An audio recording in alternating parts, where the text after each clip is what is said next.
Jean-Paul Michel, vous étiez aujourd'hui à Bruxelles. Quelle est la raison de votre venue ici? Tout d'abord, j'ai été présenter le rapport trimestriel au comité militaire de l'Union européenne et hier au comité des ambassadeurs de l'Union européenne. Quel est votre travail sur le terrain? Qu'est-ce que ça veut dire être chef de la mission EUSEC au quotidien?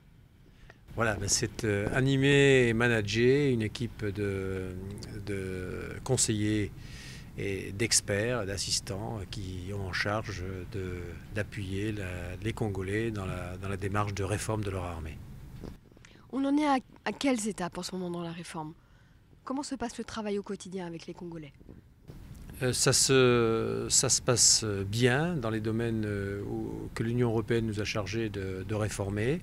Et vous savez que ce pays est encore en but à des mouvements de rébellion interne et nous ne pouvons pas, pour l'instant, je dirais, réorganiser complètement cette armée.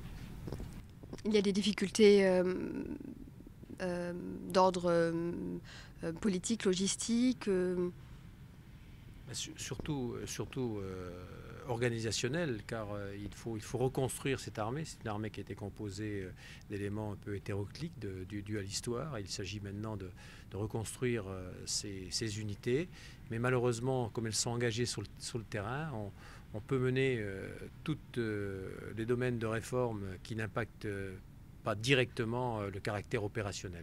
Donc nous menons actuellement tout ce qui a trait à l'administration, aux ressources humaines, à la formation et à la logistique. Mais on espère que la situation va se stabiliser de manière à ce que nous puissions commencer la réforme organisationnelle, je dirais. Et quelles sont les prochaines grandes étapes que vous voyez pour EUSEC dans les prochains mois?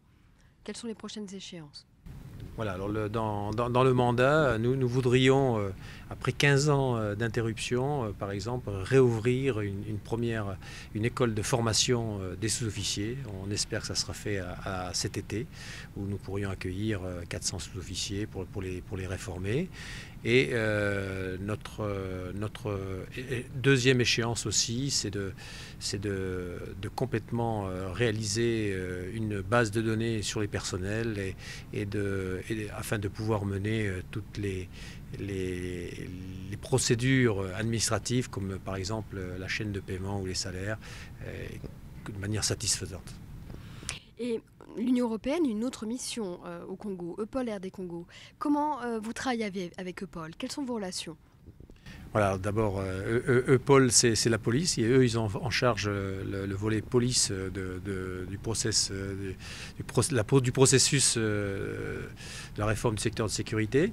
Nos relations sont excellentes, hein, c'est la mission sœur, en quelque sorte. Hein. Nous sommes organisés pareillement, et nous avons aussi des experts et des conseillers mutualisés, hein, dans le domaine, par exemple, du droit de l'homme, dans le domaine du genre, et aussi de la communication et de la sécurité. Et nous travaillons bien évidemment en liaison étroite, en concertation et en toute amitié. Merci beaucoup, Général.